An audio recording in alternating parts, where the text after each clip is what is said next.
runtii anoo da'yar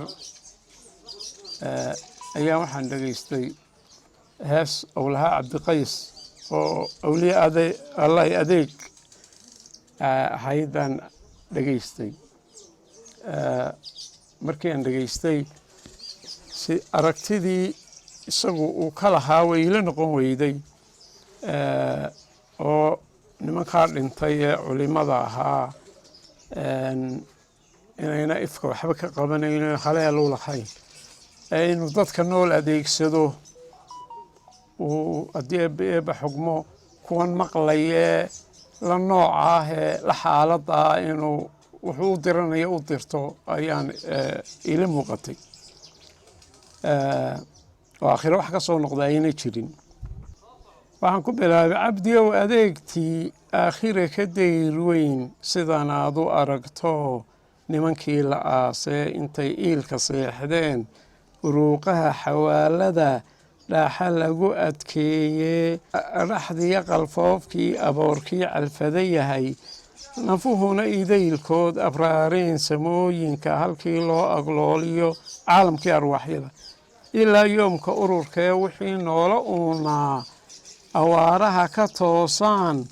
aw soo tiriigtiyo gurmad amar ku siiniyo inay kuu adeegaan haleelmow ekoon yahay.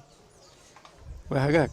waxa la yidhi islaam waa cirka awr ku aragtaa agabkeedoo muursido allanbaqa ka tuurtee alla magana qaysow haddaad barida eebbaheen jarajare u aad tidhi afhayeenna weliyada codsigooda aamintay bal maxaa agtaadiyo ifkii kaa kaxeeyeed kala doontay aakhiro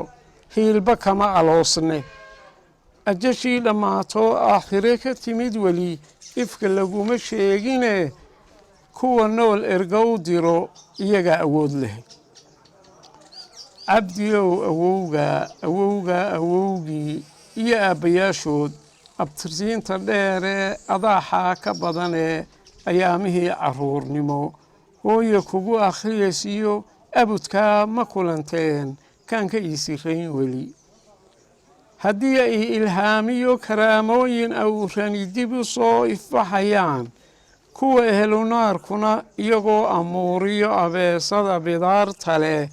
iyo ooda jiitaan arki layn maruuno haddii ehlukhayr ku soo baxayo ehlunaarkuna isagoo badh gubtay iyo balan riiqday buu iman lahaa. markaa nolosha ifka ka hadal baan ku idhi cabdiyow.